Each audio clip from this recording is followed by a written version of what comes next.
peux t'asseoir au nom de Jésus-Christ. Amen.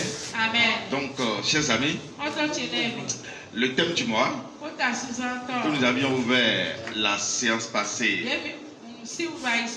c'est-à-dire depuis le sabbat passé, le thème est intitulé La vie du saint dans le royaume de Dieu. Amen. Amen. Et je crois que nous avions déjà défini ce que nous pourrions entendre par la vie. En tant que peuple très saint de Jésus-Christ, notre manière de définir les choses ou de voir les choses doit être différente de la manière de voir les choses selon le monde. Donc s'il faut vous le rappeler, nous avions défini la vie comme étant l'entité Dieu lui-même. Alléluia. Amen. C'est Dieu la vie. Et lorsque vous ne l'avez pas, vous ne pouvez pas exister. Alléluia. Amen. Donc si je reviens surtout sur le thème, Amen, Amen. on est en train de parler de notre vie en Dieu. Comment le saint doit vivre en Dieu. Et le verset de base nous amène à identifier quelque chose de très important. Alléluia. Amen. Amen. Amen. Je demande à mon frère de me relire encore le verset de soutien. Vas-y. Matthieu 6, verset 33-34. Oui. Cherchez premièrement le royaume et la justice de Dieu, et toutes ces choses vous seront données par-dessus. Ne vous inquiétez donc pas du lendemain, car le lendemain aura soin de lui-même. À chaque jour suffit sa peine. Ne vous inquiétez donc pas du lendemain. Nous avions compris au cours de la semaine que dès le départ, au commencement des choses dans ce monde, Dieu avait créé l'homme étant le multiplicateur de la vie. Lorsque Dieu, après avoir créé l'homme, alléluia, Amen. à son image et à sa ressemblance, bien sûr, il a semé la vie en lui. Parce que semer la vie en l'homme, c'est ça qui se traduit par créer l'homme à l'image de Dieu et à la ressemblance de Dieu. L'homme qui est dans la chair, Amen, Amen. qui doit être à l'image de Dieu qui est esprit, qui doit ressembler aussi à Dieu qui est esprit. Si nous sommes d'accord que Dieu est la vie, autrement dit, Dieu a créé l'être humain et a semé la vie en lui, a semé l'esprit de Dieu en lui. C'est pourquoi l'homme doit vivre éternellement. Alléluia. Amen. Plus loin, il lui a permis de se multiplier et de remplir la terre. Alléluia. Amen. Cela nous amène à savoir que, étant créé comme la vie sur la terre, Dieu a permis à l'homme de multiplier la vie. Autrement dit, l'homme est le multiplicateur de la vie. Et aussi longtemps que l'homme serait en train de multiplier la vie, il deviendra soit rapide. Il deviendra source de la vie. Alléluia. Amen. Si l'homme ne multiplie pas la vie, il ne pourra jamais être source. Même s'il était la vie au départ, à un moment donné, cette vie va disparaître. Alléluia. Amen. Donc nous avons compris que dès le départ, Dieu qui avait semé la vie en l'homme lui avait aussi accordé la grâce d'être multiplicateur de la vie pour que l'homme devienne source de la vie. Et lorsqu'il sera source de la vie, il ne mourra plus jamais. Parce que lorsque vous êtes source de quelque chose, vous ne pouvez plus jamais vous manquer de cette chose. Amen. Amen. Donc nous avons constaté que la vie du saint en l'homme se résume en cette compréhension. Alléluia. Amen. Nous qui sommes aujourd'hui saints, nous ne sommes pas saints, vous le savez très bien. Nous ne sommes pas saints de nos propres forces. Nous sommes saints parce que Dieu nous a rendus saints. Amen. Nous avons compris que en Jésus aussi aujourd'hui, Dieu nous permet encore la même chose. Il nous permet de nous multiplier et de toujours remplir la terre. Pour cette fois-ci, ce ne serait plus dans la chair, parce qu'à un moment donné, au moment où Dieu avait permis cette multiplication à l'homme, la chair plus tard avait connu de péché. C'est pourquoi aujourd'hui, cette chair que nous portons ne peut jamais entrer dans le royaume des cieux. Alléluia. Amen. Mais ce que Dieu nous permet en ce moment-ci, la même multiplication nous a été permise sur le plan spirituel pour que l'Esprit de Dieu qui nous incarne, Jésus qui est en nous, soit aussi multiplié dans d'autres vies. Chers amis, ça c'est le point de départ, le point focal de la vie du saint en Dieu. Celui que Dieu a appelé. Alléluia. Amen. Va savoir qu'il doit avoir un départ en Dieu. Et lorsque vous avez un bon départ en Dieu, la suite est toujours bien heureuse. Mais lorsque vous faites un mauvais départ, la fin est toujours catastrophique. C'est pourquoi il est d'importance capitale que nous revenions encore en arrière pour nous jauger, nous reprendre. Et si entre-temps nous avions déjà fait de faux départs,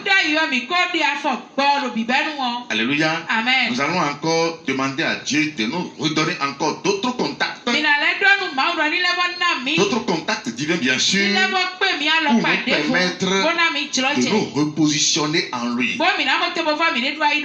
Alléluia. Amen. Il n'est pas interdit de faire de mauvais départs. Alléluia. Amen. Beaucoup de patriarches l'ont fait. Mais par grâce, Dieu a encore accordé la possibilité à certaines personnes, à certains patriarches, Amen, Amen. de reprendre encore le contact avec Dieu.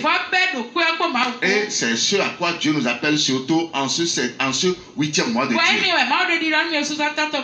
Alléluia. Amen. Si entre-temps nous avons fait de faux départs, Amen, Amen. vous aurez déjà commencé par constater les conséquences. Parce que Dieu est toujours intègre. Il est toujours présent dans sa parole. Tout ce qu'il nous promet, lorsque nous répondons 5 sur 5 comme cela se doit, Dieu, il accomplit toujours c'est tout ce qu'il nous promet. La semaine dernière, sinon les jours d'enseignement passés, j'ai posé une question. La question de savoir quand est-ce que Dieu peut s'accrocher à quelqu'un. C'est vrai, nous sommes tous appelés. Mais vous devez savoir qu'à des moments donnés, Dieu, il est obligé de s'accrocher à certaines personnes plus que d'autres personnes. Amen. Amen. Quand est-ce que Dieu, à des moments donnés, se trouve obligé de s'accrocher à certains de ses enfants et dédaigner d'autres enfants? Il n'y a pas de l'injustice en Dieu. Amen. Amen. Ce que nous avions compris, c'est quoi? Lorsque Dieu vous appelle, Amen, Amen. et que devant lui, vous faites passer votre volonté, Dieu vous oublie. Parce que toute volonté que vous faites passer devant Dieu, qui n'est pas la volonté de Dieu, devient votre Dieu. Je reprends, je dis bien. Toute volonté que vous faites passer devant Dieu, outre la volonté de Dieu, devient un Dieu pour vous. Alléluia. Amen. Et lorsque l'enfant de Dieu, à qui Dieu a accordé la vie, lorsque cet enfant commence par se positionner de cette manière dans le royaume, Amen, il serait beau vraiment rester, enfin, il aurait beau choisir de rester dans le royaume. Amen. Amen. Ou bien Dieu l'aurait vraiment c'est-à-dire l'aider à rester dans le royaume. Mais plus tard, il ne pourra pas y rester parce que sa volonté qu'il fait passer toujours devant Dieu. Amen. Cette volonté va toujours le pousser à sortir ou à abandonner du jour au lendemain. C'est pourquoi nous devons faire très attention à l'endroit où nous sommes aujourd'hui. Là où nous sommes aujourd'hui sur le plan spirituel, ce n'est pas nous qui avions sacré l'endroit. Ce n'est pas nous qui avions aménagé l'endroit. Ce n'est pas nous qui avions initié ou bien établi l'endroit. Le royaume a été établi par Dieu lui-même. Le royaume a été mis en place par Dieu lui-même. Le royaume a été positionné par Dieu lui-même. Et si aujourd'hui, Dieu nous a fait grâce en nous amenant dans son royaume, alléluia, c'est lui le directeur et le roi de ce royaume. C'est lui le gouvernant. Alléluia. Autrement dit, c'est lui qui passe en premier. Sa volonté passe en premier. Ses ordres passent en premier. Tout ce qu'il aura décidé passe en premier. Si nous voulons y vivre, nous devons savoir que obligatoirement nous serons soumis à lui. Toute vie qui ne sera pas soumise, totalement soumise à la volonté de Dieu, c'est une vie qui sera détruite. Alléluia. Ou bien c'est une vie qui va manquer de tout. Amen. Donc c'est pourquoi nous devons revenir en arrière pour chercher à comprendre où nous sommes. Souvent nous avons l'habitude de dire Dieu nous a fait grâce. C'est vrai, Dieu que nous adorons, c'est un Dieu de grâce. C'est un Dieu qui fait grâce. Et il nous a fait grâce en nous amenant à lui-même. Personne d'entre nous n'est digne d'appartenir au royaume, de vivre dans le royaume parce qu'il est bon devant Dieu. Si nous sommes dans le royaume aujourd'hui, c'est parce que Dieu nous a fait grâce. Amen. Mais ce que nous oublions, c'est quoi? Là où la grâce parle, la disgrâce est juste aussi à côté. Parce que la parole est une épée à double tranchant. Alléluia. Lorsque vous vous positionnez du bon côté de la parole, elle vous donne la vie. Parce que c'est en la parole que nous avons la vie. Mais lorsque par disgrâce, vous vous positionnez du mauvais côté de la parole, elle donne la mort. Amen. Mais nous ne sommes pas là pour ça. Nous sommes là pour la vie. Et lorsque vous avez la vie, les éléments de la vie vous appartiennent à bord. C'est pourquoi la parole dit, cherchez premièrement le royaume de Dieu et la justice de Dieu. La raison qui a poussé Dieu à amener le royaume. Et toutes ces choses que vous voulez, tout vous sera donné. Tout vous sera donné parce que, vous êtes dans le royaume. 2, vous avez cherché à connaître la justice du royaume. Amen. Et comme ça, tout ce que vous voulez, tout est dans le royaume. Alléluia. Qui me suit très bien? Alléluia. Donc c'est pour vous dire que nous sommes au bon endroit. L'endroit où l'homme devrait normalement avoir la paix totale. La paix dans tous les domaines de sa vie. La paix financière, la paix sanitaire, la paix sur tous les plans. Celui à qui Dieu accorde cette grâce, c'est celui-là qui est son enfant, qui vit en lui, dans le royaume, et qui connaît pourquoi le royaume est venu. Le royaume n'est pas venu à cause de ta volonté. Alléluia. Le royaume n'est pas venu parce que tu l'as voulu. Le royaume est venu parce que Dieu lui-même l'a voulu. Et pour y vivre, vous ne pouvez jamais vivre en dehors de la volonté de Dieu. Alléluia. Vous devez vivre selon la volonté de Dieu et dans la volonté de Dieu. Alléluia. C'est pourquoi à partir de maintenant, comme Dieu nous a établis, amen, nous devons nous reprendre. Si tout ce que tu fais, ou bien si tout ce qui se passe avec toi, si toi-même tu arrives à te poser beaucoup de questions, ou bien si tu arrives à constater qu'il y a des choses qui ne cadrent pas avec tout ce que Dieu t'a promis, rapidement il faut commencer par t'arrêter pour commencer par te poser des questions. Qu'est-ce que je fais de ma vie en Dieu? Alléluia. Amen. Mieux, la vie que Dieu t'a donnée ne t'appartient pas.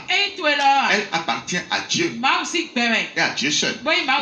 Alléluia. Amen. La vie que tu portes en toi, elle ne t'appartient pas. Elle appartient à Dieu et d'ailleurs en propre à Dieu. Autrement dit,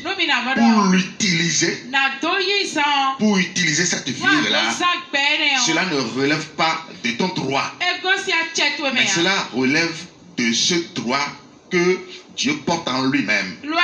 Autrement dit, c'est Dieu qui doit te guider, qui doit t'orienter, qui doit te dire ce que tu dois faire. Amen. Mais souvent ce que nous faisons c'est quoi? Lorsque nous étions dans le monde, amen, nous avons l'habitude de nous guider, de nous mener, de faire de nos vies ce que nous voulons. Mais une fois en Jésus, nous avons toujours tendance à poser les mêmes pas, à œuvrer selon les mêmes actions que nous avons l'habitude de faire. Et c'est ça qui fait que, à des moments donnés, les portes commencent par se fermer. Sinon, aucune porte ne peut se fermer sur l'enfant de Dieu. Il n'y en a pas. Celui à qui Dieu accorde la grâce de le discerner, de le connaître, jusqu'à ce que Dieu le justifie, celui-là, les portes ne peuvent jamais se fermer devant lui. Amen. Donc, étant dans le royaume, nous disons souvent que nous avons la grâce, c'est vrai, mais nous oublions les effets de la disgrâce. Amen. Jésus sur la croix, il a présenté les deux côtés. Le côté bon, qui est la grâce, et le mauvais côté, qui est la disgrâce. Le voleur de la droite a eu la grâce de Jésus. Oui ou non? Le voleur de la gauche a eu quelle grâce? Il a eu la disgrâce parce que sa position lui a conféré la disgrâce.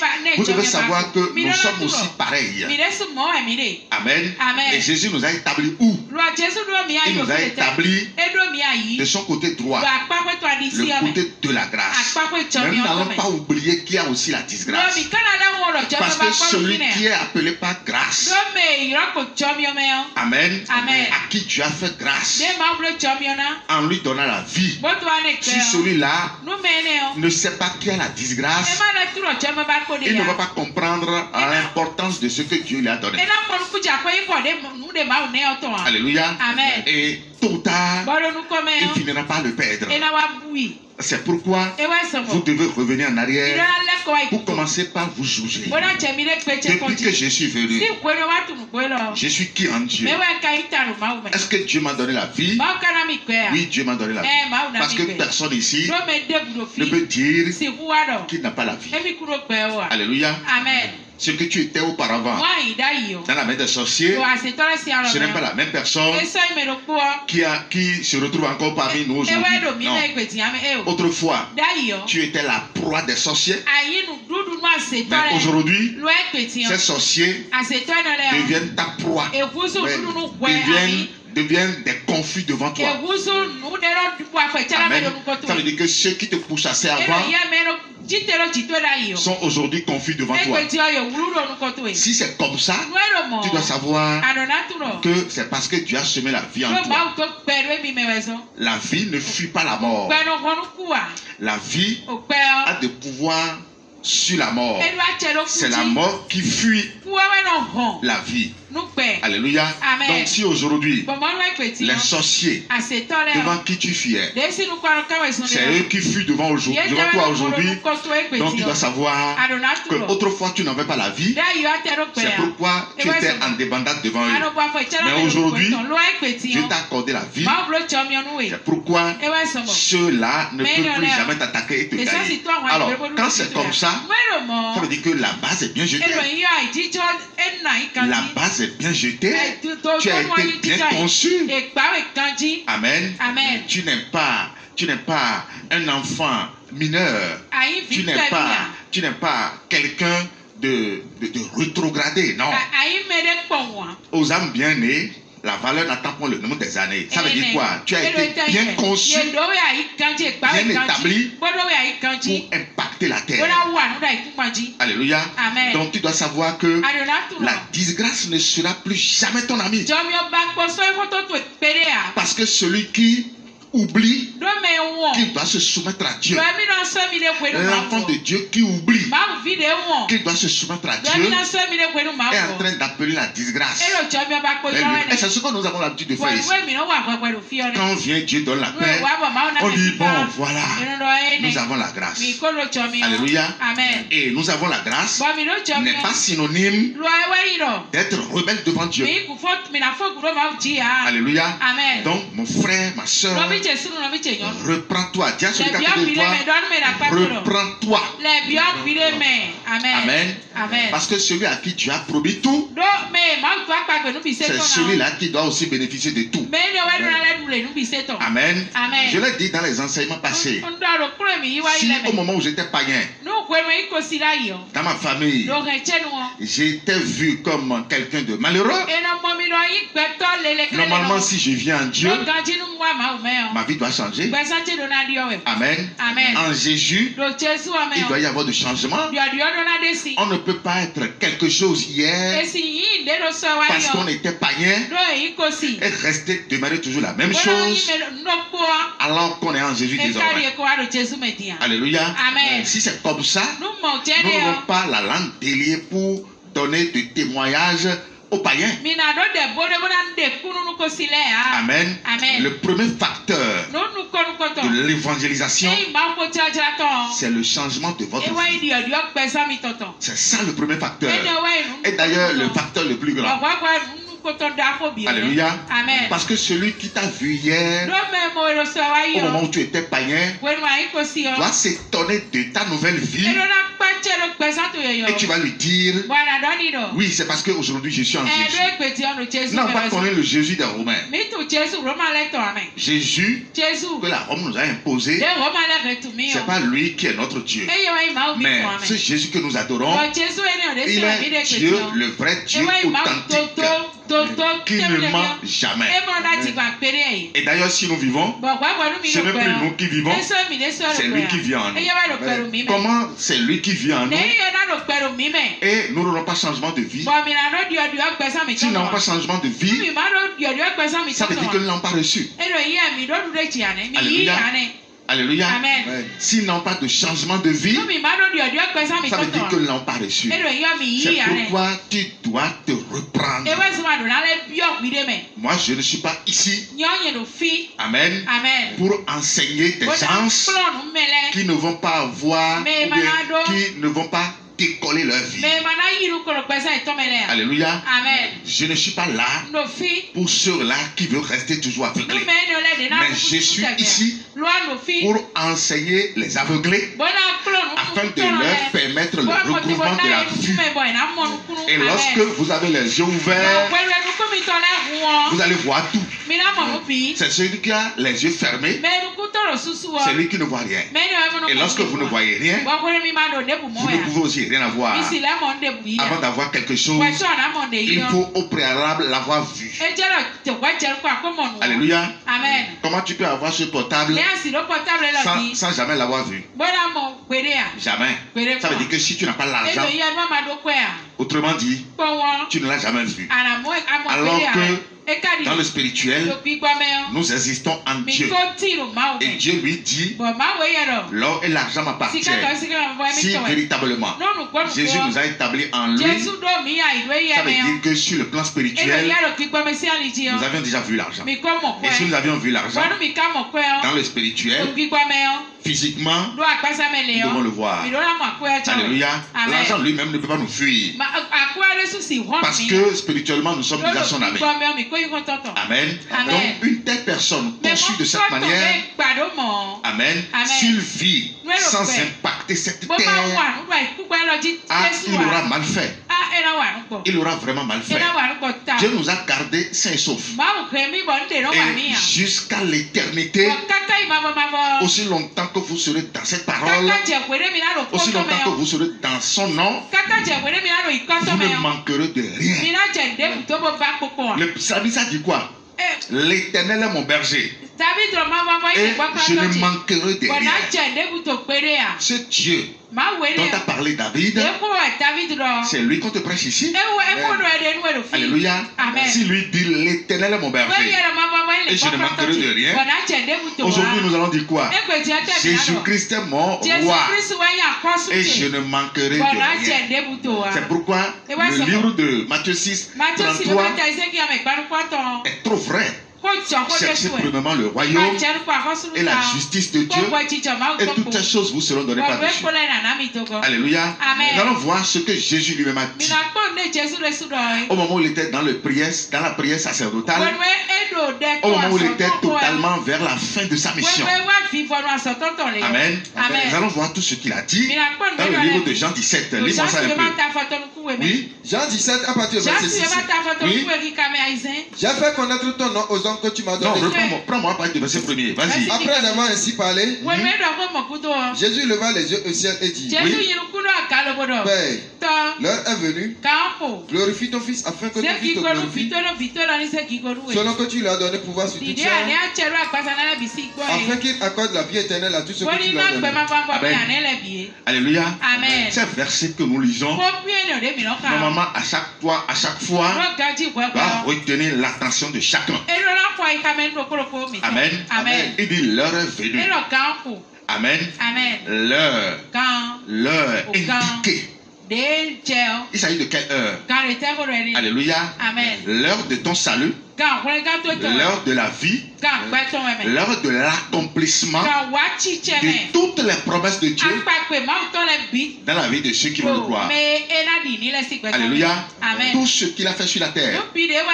Si cette heure, amen, n'a jamais sonné, ça veut dire que tout est zéro. Tout ce que Jésus a fait, que ce soit les miracles, que ce soit tout ce que vous pourriez connaître de lui. Si cette heure dont il parle ici, si cette heure est restée toujours sans jamais sonner, ça veut dire que tout est zéro. Alléluia. Amen. Ça veut dire qu'au moment où il était sur la terre, il y a une heure qui doit sonner. Et lui-même sait que cette heure-là est très importante. Très importante dans la vie de l'être humain. C'est pourquoi il a demandé la gloire. Il dit, l'heure est venue. Et l'heure a déjà sonné. Amen. L'accomplissement a été déjà fait. Amen. Si cette heure a déjà sonné, normalement toi qui viens, après que cette heure est sonnée, ça veut dire que tu es bienheureux. Dis à celui qui est à côté de toi, tu es le bienheureux de Jésus-Christ. Nous ne sommes pas venus avant cette heure. Amen. Si nous étions venus avant cette heure, amen, nous allons dire quoi? C'est parce que l'heure n'a pas sonné. C'est parce que l'heure n'a pas sonné. C'est parce que l'heure n'a pas sonné. Et si l'heure là n'a pas sonné, on peut manquer de tout. Amen. Mais l'heure a déjà sonné. Elle a été déjà accomplie. Il dit, l'heure est venue. Glorifie ton Fils, afin que ton Fils te glorifie, selon que tu lui as donné le pouvoir sur toute chair. Afin qu'il accorde la vie éternelle à tous ceux que tu lui as donnés. Ah, la vie éternelle, oui, c'est qu'ils te connaissent. Toi, le seul vrai Dieu, et celui que tu as envoyé, Jésus. La vie éternelle est qu'ils te connaissent. C'est pourquoi je dis ici, nous sommes inexcusables. La connaissance que Dieu nous donne n'est pas donnée encore à un autre peuple. Amen. La connaissance de Dieu que Dieu a caché aujourd'hui aux sages et aux intelligents de ce monde. Parce que ce qui se passe aujourd'hui dans le monde, je ne sais pas si vous êtes en train de faire la même lecture que moi. Amen. Je ne sais pas si vous êtes en train de faire la même lecture que moi. Dieu davantage se cache au monde entier. Et quand Dieu se cache à une vie, vous allez voir que cette vie devient bouillante. Elle devient bouillante. Parce que elle doit sécher. Lorsque Dieu se cache à une vie, tantôt cette vie est à gauche, tantôt elle est à droite, tantôt elle est devant, tantôt elle est derrière. Parce que tôt ou tard, elle doit sécher. Alléluia. Dieu se cache davantage. C'est pourquoi quand vous entendez quelqu'un aujourd'hui, surtout les Africains, vous allez constater que ce qu'ils sont en train de faire aujourd'hui, c'est retour à la source. Retour au culte ancestral. Alléluia. Retour au culte ancestral. Parce que, ayant fait le chemin avec le christianisme, ça n'a rien donné. Le christianisme n'a rien donné. Et c'est pourquoi je vous l'ai souvent dit que le christianisme ne vient pas de Dieu. Le christianisme ne vient pas de Jésus. C'est pourquoi le monde entier est fatigué aujourd'hui.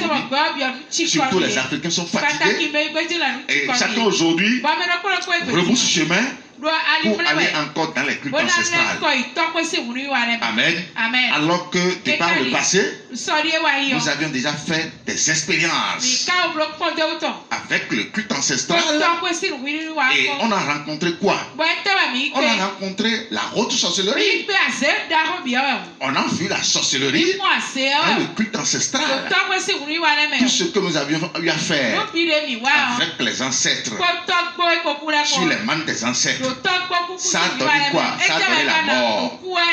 Alléluia. Amen. Mais pourquoi aujourd'hui le chrétien obligatoirement revient encore à ce culte? Parce qu'avec le christianisme, ça n'a rien donné. Le christianisme vient de la Rome.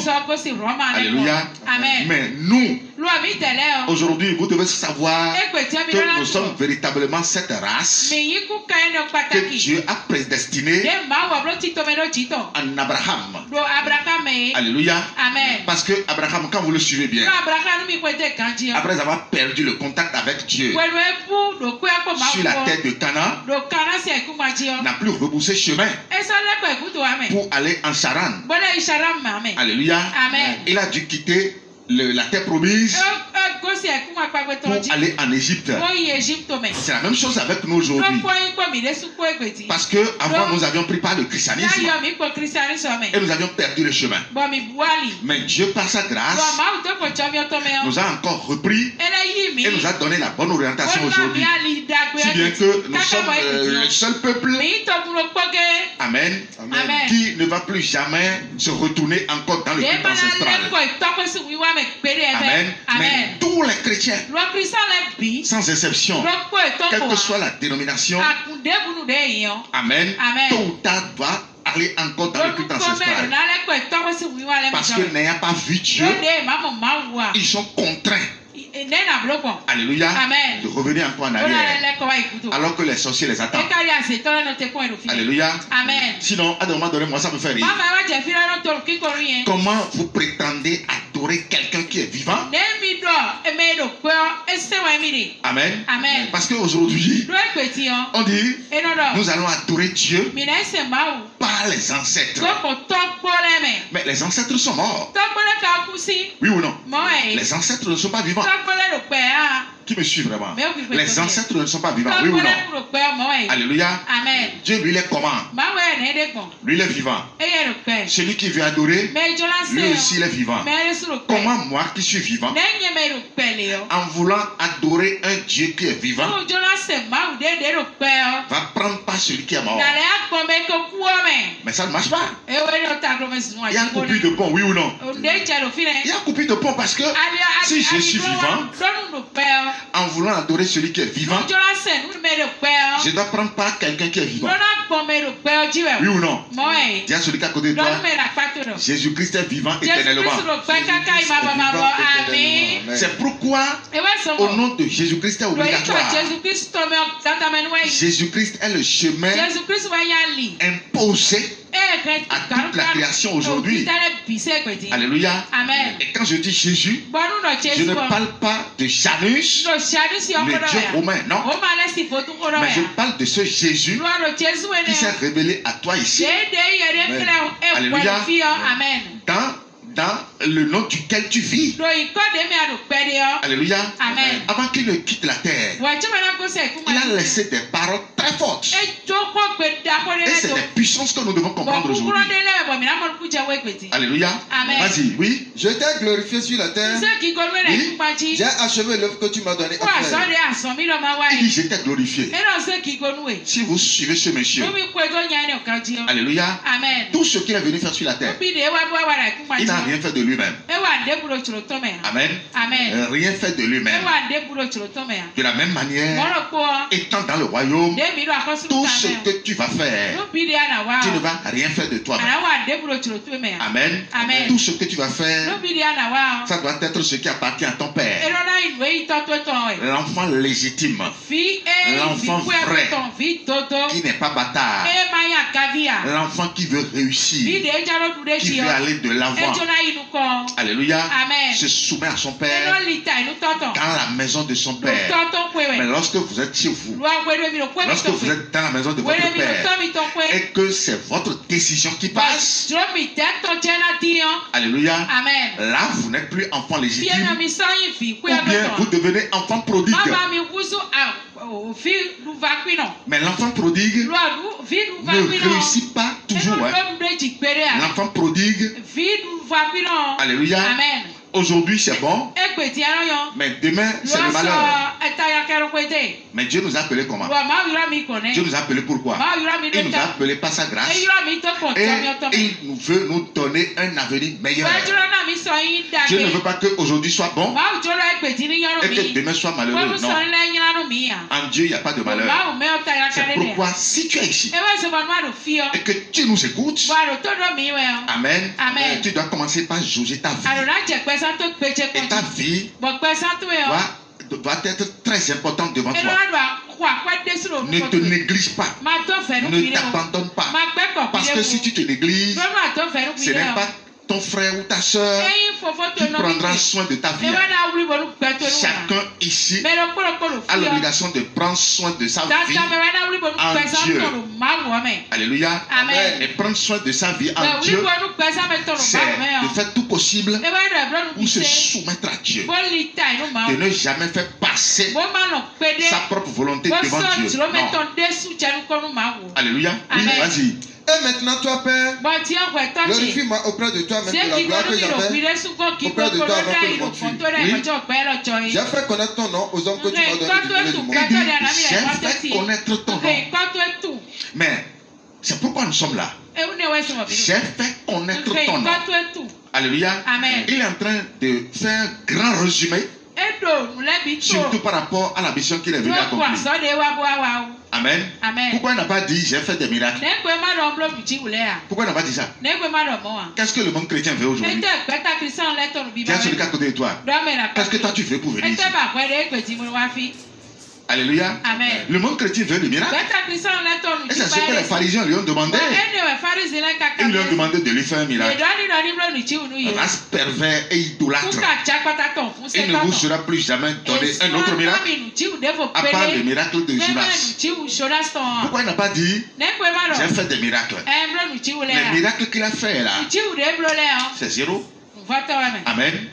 Parce que lorsque vous bénéficiez du miracle et que vous ne connaissez pas Dieu là, les miracles sont éphémères. Lui n'est pas venu pour les miracles. Mais pourquoi il les a fait? Pour que le monde sache qu'il est différent de tout ce qui existe. C'est pourquoi il a fait des miracles. Il a fait des miracles pour se faire entendre. Pour que les gens puissent venir à lui pour entendre la parole. Donc si tu viens et que Dieu aussi te fait des miracles, si tu viens et que Dieu commence par te donner de bonheur, alléluia, mais c'est pas ça le problème. Pour que tu restes pour le connaître davantage, c'est la raison même ça. Alléluia. Mais souvent nous avons l'habitude de faire quoi? Quand Dieu commence par faire des miracles, on veut seulement connaître Dieu à ce niveau-là. Amen. Sans jamais chercher à connaître sa volonté. Parce qu'il y a une différence entre connaître la volonté de Dieu, vivre dans la volonté de Dieu, que de chercher à avoir les miracles de Dieu. Les miracles sont légion dans le royaume. Les miracles sont légion dans le royaume. Et si vous en voulez, vous en aurez jusqu'à fatiguer. Amen. Dieu, lui, il a toujours des miracles. Et mieux même, quand il veut faire des grands miracles, à un moment donné, vous allez encore fuir. Amen. Si vous ne le connaissez pas, si vous ne le connaissez pas comme cela se doit, et que Dieu décide de faire un grand miracle dans ta vie là, tu vas encore pleurer. Tu vas encore pleurer. Amen. Qui comprend ce que je dis? Je te donne un exemple. Daniel. Amen. Dans la cour du roi. Tu as fait des miracles dans sa vie, oui ou non? Mais les miracles sont précédés de quoi? De quel genre de situation? Les miracles que Dieu a accomplis dans la vie de Daniel sont toujours précédés par des situations dramatiques qui réclament sa vie. Oui ou non? Sinon, comment comprendre qu'en voulant élever son enfant, alléluia, il permet d'abord à l'ennemi ou à ses ennemis de se lever contre lui. Amen. Le jeter dans la fosse au lion. Vous croyez que c'est facile là?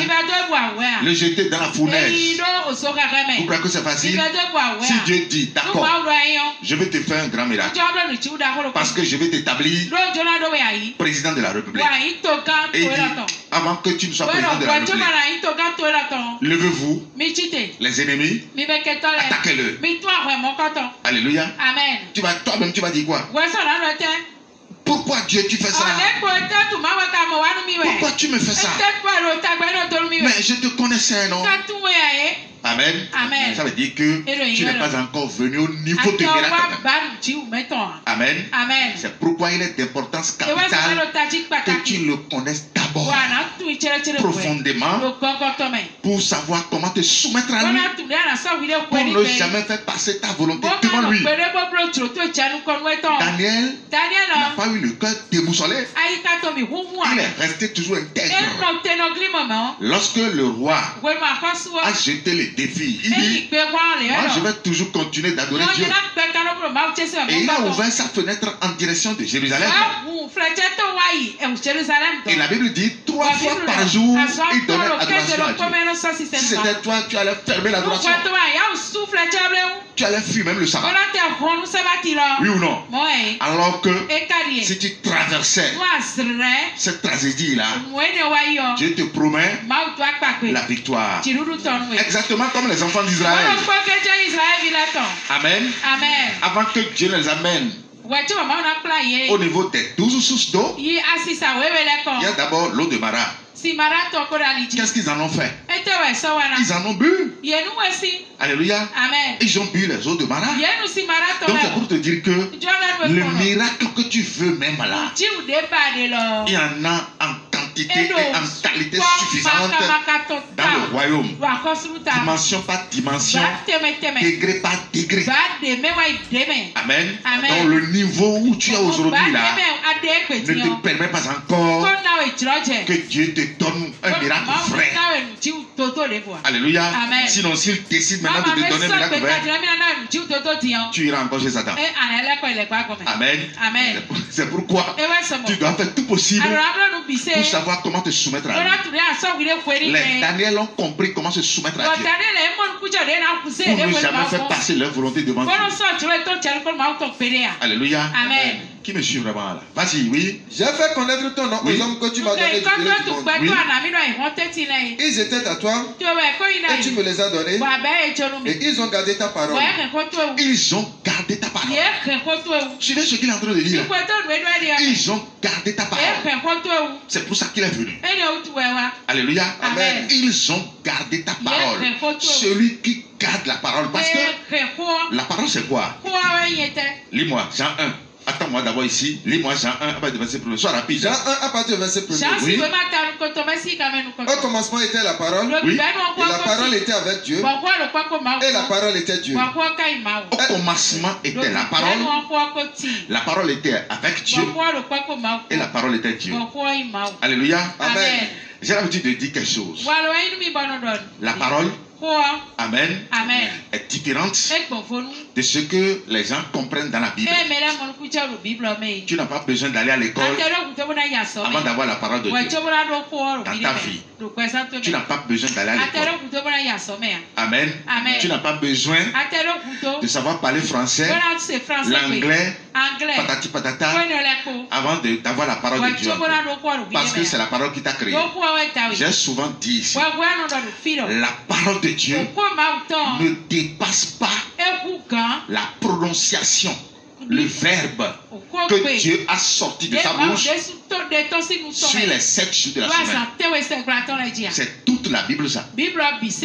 Alléluia. Amen. Retenez une fois pour de bon. J'ai bien dit. La parole de Dieu, le contenu de la Bible ne dépasse pas le verbe, les 7 paroles que Dieu a sorties de sa bouche sur les 7 jours de la semaine. Alléluia. Amen. Et j'ai souvent lu ça ici. Dieu a créé la lumière, les cieux, la terre, la mer. Il a créé le soleil. Et il a créé le 7e jour, c'est repos. Alléluia. Amen. C'est fini ça. Tout ce qui continue jusqu'à Apocalypse, c'est des réformes que Dieu a établies à cause du péché qui est venu retirer l'homme de son statut de saint. Alléluia. Amen. À partir de Adam, la réforme adamique, la réforme noachide, la réforme abrahamique, la réforme mosaïque, la réforme Jésus-Christ, jusqu'à nous aujourd'hui. Si le péché n'était pas venu, je ne serais pas devant vous ici en train de vous prêcher la parole. C'est parce que tout ce que Dieu avait fait, la parole de Dieu au départ a été hypothéquée, a été renversée, a été souillée, alléluia, par le péché. C'est pourquoi les réformes ont continué jusqu'à nous aujourd'hui pour que nous puissions retourner la parole aux ayants droit que nous sommes. Alléluia. C'est pourquoi nous sommes là. Alléluia. Donc c'est pour dire quoi? C'est pour dire que ce que Jésus est en train de dire ici, c'est ça que vous allez comprendre. J'ai fait connaître ton nom. Amen. Aux hommes que tu m'as donné du milieu du monde. Reprends ma partie de là. Oui. J'ai fait connaître ton nom aux hommes que tu m'as donné du milieu du monde. Il dit son nom ici. Oui, vas-y. Ils étaient à toi, oui, et tu me les as donnés, oui, et ils ont gardé ta parole. Et ils ont gardé ta parole. Oui, vas-y. Maintenant, ils ont connu que tout ce que tu m'as donné vient de toi. Car je leur ai donné les paroles que tu m'as données. Je leur ai donné les paroles que tu m'as données. Amen. Amen. Quelle parole il a donné? Amen. Et c'est qu'est-ce que nous donnons aujourd'hui? Amen. C'est la même parole que nous donnons. Nous devons reconnaître, savoir que c'est Dieu ou rien. C'est tout. Lorsque vous lui appartenez en propre, vous devez savoir et le reconnaître comme tel. Mais si vous ne lui appartenez pas, vous allez toujours faire passer votre volonté avant sa volonté. Alléluia. Oui, vas-y. Et ils les ont reçus. Ils les ont reçus, oui. Et ils ont vraiment connu que je suis sorti de toi. Et ils ont cru que tu m'as envoyé. C'est pour eux que je prie. Amen. Amen. C'est pour qui? On dit c'est pour eux. Pourquoi il n'a pas dit? Pour ceux à qui j'ai fait aussi les miracles, je prie aussi pour eux. Amen. Pourquoi ici il a spécifié le cas? Amen. Il y a beaucoup qui ont bénéficié de ce miracle. Ceux qui ont mangé les 5 pains et les 2 poissons. Amen. Il n'a pas fait la prière pour eux ici. Hein. La prière qu'il va faire sur la croix ne s'adresse pas à ceux-là. La prière que Jésus va faire s'adressera à qui? À ceux qui vont garder la parole. Alléluia. Ça veut dire que celui qui garde la parole de Dieu, celui qui est gardé dans le nom de Dieu, c'est lui qui garde la parole. Et lorsque vous gardez la parole, vous devez agir conformément à la parole. Vous ne pouvez jamais agir selon vous-même. Non. Oui, vas-y. C'est pour eux que je prie. Oui.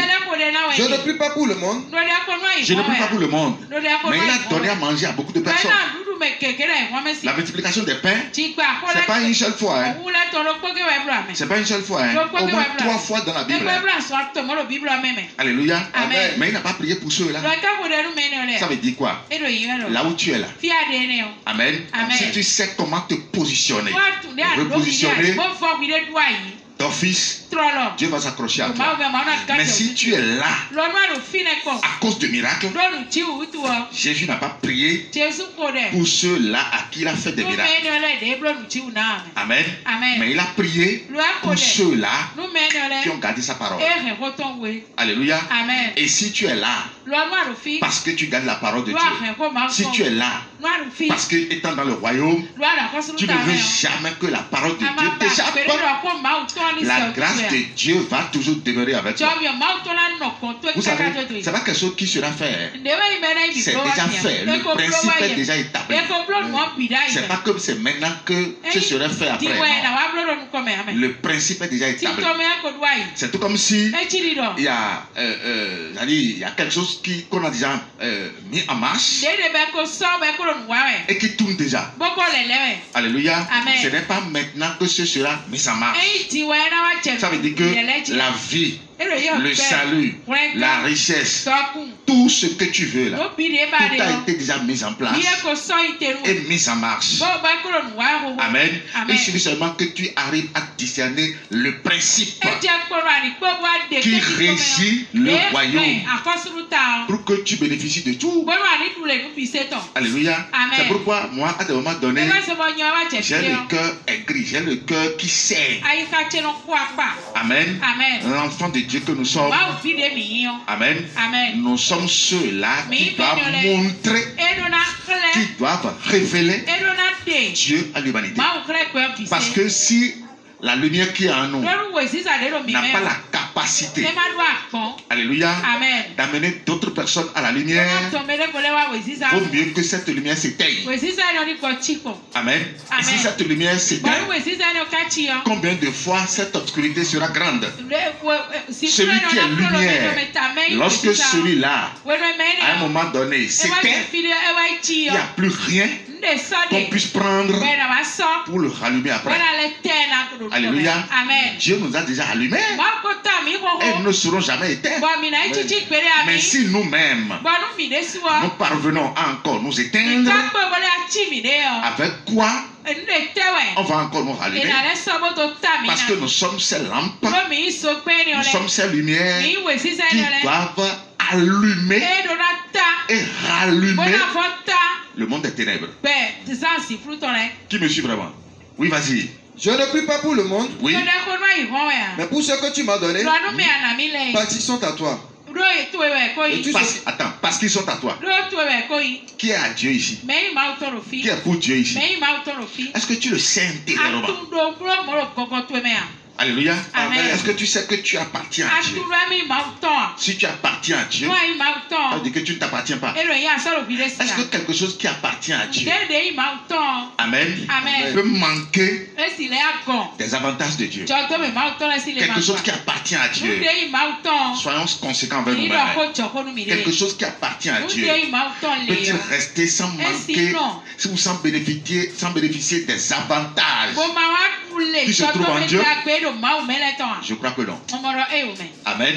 Si nous nous appartenons à Dieu, tout ce que Dieu possède nous appartient. Alléluia. Amen. Oui, vas-y. Et tout ce qui est à moi est à toi. Et ce qui est à toi est à moi. Et je suis glorifié en eux. Oui. Je ne suis plus dans le monde. Et ils sont dans le monde. Et je vais à toi.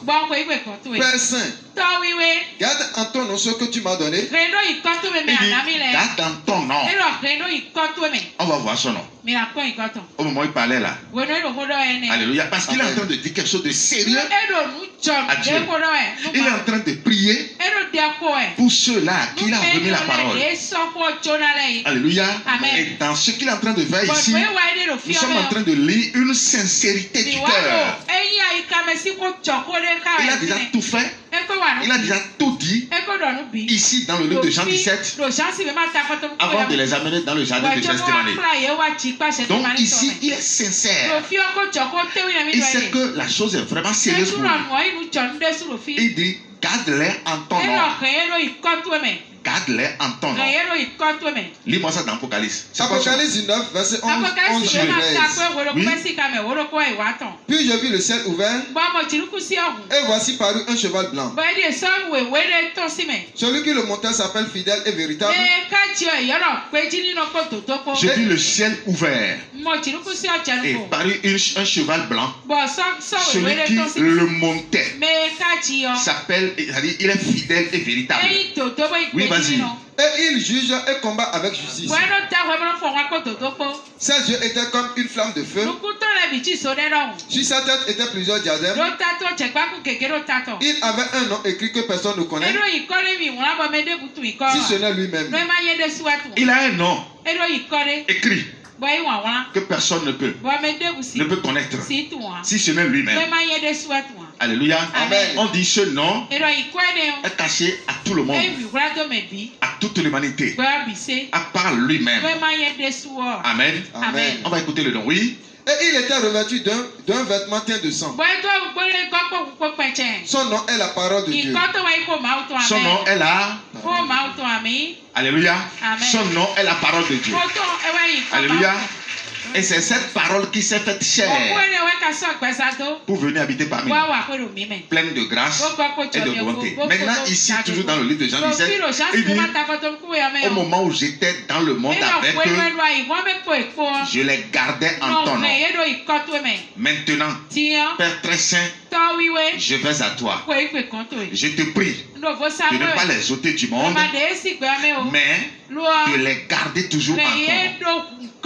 Alléluia. Amen. Ça veut dire que la parole qu'il leur a enseignée, il demande à Dieu à ce que cette parole toujours leur soit donnée pour qu'ils soient toujours dans cette parole. Alléluia. Amen. Autrement dit, lorsque on vous enseigne la parole, Amen, et que vous la croyez, je vais vous expliquer comment ça se passe. Lorsqu'on vous enseigne la parole et que vous la croyez, la parole descend en vous. Amen. La parole est en vous. Mais ça ne suffit pas. Si vous êtes seulement à ce niveau, attention, tôt ou tard, cette parole peut encore vous quitter. Amen. Maintenant, si la parole est en vous, il faut que vous aussi, vous soyez en la parole. Amen. Lorsque c'est comme ça, l'ennemi perd la visibilité sur vous. Qui me suit vraiment? Je dis, une fois la parole enseignée, elle vous rend pur. Selon Jean 15, verset 3. La foi que vous donnez à la parole fait, c'est-à-dire permet à la parole de descendre en vous. Et lorsque la parole descend en vous, c'est la vie qui est en vous. C'est Dieu qui est la parole. C'est Jésus qui est la parole. La vie descend en vous.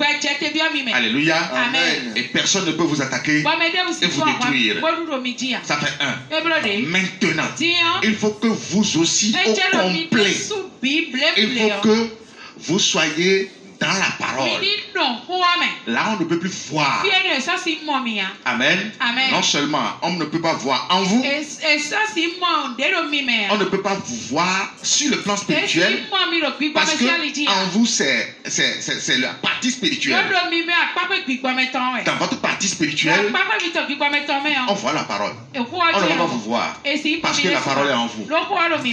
Qui me suit vraiment? Je reprends. Alléluia. Amen. Lorsque c'est Satan qui est en vous, le sorcier reste chez lui et il voit ce qui est en toi. Il voit tout. Il va voir le phare, le vaudou, le temps. Si tu es rosicrucien ou bien franc-maçon ou bien tout ce que tu es, il reste chez toi et il voit cette démon en toi. Là, spirituellement, il peut te percer. Il peut t'attaquer et te gagner. Parce que quoi? La parole n'est pas en toi. Alléluia. Amen. Si tu crois en la parole descend en toi. Par conséquent, personne ne peut plus te percer sur le plan spirituel. Parce que personne ne peut percer la parole. Personne ne peut détruire la parole. La parole est indétruisable. Ça veut dire que spirituellement tu es indétruisable. Alléluia. Amen. Maintenant, il faut que tu sois aussi en la parole. Amen. Amen. Lorsque tu es en la parole, non seulement on ne peut jamais te voir à l'intérieur comme à l'extérieur. Et comment se mettre dans la parole? Lorsque tu reçois la parole. Amen. Amen. Tu dois savoir que tu deviens multiplicateur de la parole. La parole doit prendre corps pour venir parce qu'elle est la vie. Lorsque la vie est en toi, tu deviens multiplicateur de la vie. Lorsque c'est la vie que tu multiplies, à l'intérieur on voit la vie, comme à l'extérieur on voit la vie. C'est pourquoi Jésus dira à Matthieu dans le livre de Jean 11, il dit, celui qui vit et qui croit en moi ne mourra pas. Celui qui croit en moi, même s'il était déjà mort, reprends-moi Jean 11. Jean 11 à partir du verset 27. Je suis la résurrection et la vie. Vas-y. Jésus lui dit, oui, je suis la résurrection et la vie. Celui qui croit en moi vivra. Celui qui croit en moi vivra. Oui. Quand même il sera mort.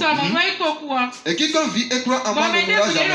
Quiconque vit et croit en moi ne mourra jamais. Alléluia. Amen. Donc, une fois déjà Dieu a semé la parole en toi, ça veut dire que tu as la vie. Mais tu dois savoir que tu dois aussi te mettre dans la parole. Et c'est ça qui se traduit par quoi? Tu dois multiplier ce qui a été semé en toi dans d'autres personnes. Lorsque c'est comme ça, amen, que ce soit à l'intérieur ou à l'extérieur, il n'y aura plus de différence. Tu es la parole et personne ne va plus connaître ton nom. Amen. Dis à celui qui est à côté de toi, quel est ton nom? Quel est ton nom? Personne ne peut connaître ton nom à part toi-même. Personne ne peut connaître ton nom à part toi-même. Parce que à l'intérieur, tu es la parole. Personne ne peut te détruire. À l'extérieur, tu as encore la parole. Parce que ces choses qui appartiennent à la parole te seront données par-dessus. Et ceux qui t'ont vu hier, quand tu étais païen, manquant de tout, aujourd'hui, et vous te voient encore dans la même peau, dans la même chair, possédant tout. Amen. Alléluia. Amen. C'est pourquoi sans multiplier la parole, alléluia, sans multiplier la parole, vous ne pouvez pas vous mettre dans la parole. parole. Celui qui a la parole en lui. Alléluia. Amen. Et qui multiplie la parole se met comme ça dans la parole. C'est pourquoi la parole va te couvrir sur le plan spirituel. Et dans le physique, on va encore lire les traits de la parole. Alléluia. Amen. Oh, vraiment, c'est un enfant de Dieu. Vraiment, il était comme ça avant. Mais aujourd'hui, il a la possibilité. Il était malade avant. Aujourd'hui, il a la santé. Oh, il était comme ça avant. Aujourd'hui, il était comme ça. C'est comme ça on lit la parole sur la vie de quelqu'un en qui la parole réside et qui est dans la parole. Qui me suit vraiment? Mais ce que nous faisons ici, c'est quoi? La parole est en nous, mais nous ne voulons pas nous mettre dans la parole. C'est pourquoi, sur le plan spirituel, nous sommes baobab. Personne ne peut nous attaquer, nous tailler. Oui ou non? Il n'y a pas ce sorcier-là. Alléluia. Mais ce que tu oublies, Amen. Le plan physique aussi est très important. Où tu dois te lever et sans parler, les gens viendront te demander qui est ton Dieu. Parce que ayant déjà lu c'est-à-dire l'abondance de Dieu. Vous savez, l'homme est très intelligent. Très intelligent. Amen. Lorsque ça ne va pas, on le sait. Lorsque tout va bien, Amen. Tu n'as pas besoin de crier avant que ceux qui hier parlaient mal de toi viendront encore tout doucement un à un pour te dire comment tu fais ça marche. Est-ce que c'est Jésus qui a appelé Nicodème? C'est lui qui l'a appelé. Mais Nicodème est attiré par quoi? Par quoi? Les miracles. C'est parce que dans le spirituel, Jésus l'a été d'abord. Et quand il est venu, Jésus lui a dit, ce qui t'a attiré là, c'est pas ça en réalité qui va t'attirer. Ce qui devrait t'attirer, c'est d'abord la base spirituelle. Il faut que vous naissiez de nouveau. Et le grand docteur de la loi était tombé évanoui parce qu'il ne sait pas ce qu'il veut dire naître de nouveau. Il dit, toi docteur, grand formateur, ici en Israël, et tu ne sais pas ce que veut dire naître de nouveau. Alors tu as formé qui est qui? Rien que des kamikazes. Toi, tu n'es pas kamikaze dans le royaume de Dieu. Mais tu seras kamikaze dans le royaume de Satan. Nous sommes nés pour détruire le royaume de Satan. C'est pourquoi nous sommes là. Alléluia. Donc mon frère, ma soeur, reviens encore en arrière. Tu dois revenir en arrière. Alléluia. Si Jésus dit dans le royaume, nous sommes multiplicateurs de son esprit, vous ne pouvez pas passer outre. Alléluia. Non, c'est impossible. Vous ne pouvez pas. Vous ne pouvez pas implanter votre volonté dans le royaume. Amen. Et prétendre avoir les bénédictions de Dieu. Non. Dieu s'accroche à quelqu'un lorsque celui-là parvient à discerner la volonté de Dieu, à s'accrocher à la volonté de Dieu. C'est à partir de là que Dieu fait de celui-là ses élus. Alléluia. Dieu ne choisit pas parce qu'il a aimé, il a choisi. Non, c'est vrai, il aime et il appelle. Alléluia. Mais vous devez savoir que c'est sa volonté qui passe en premier. Alléluia. C'est sa volonté d'abord. Que ta volonté soit faite sur la terre comme au ciel. Soyez bénis. Amen.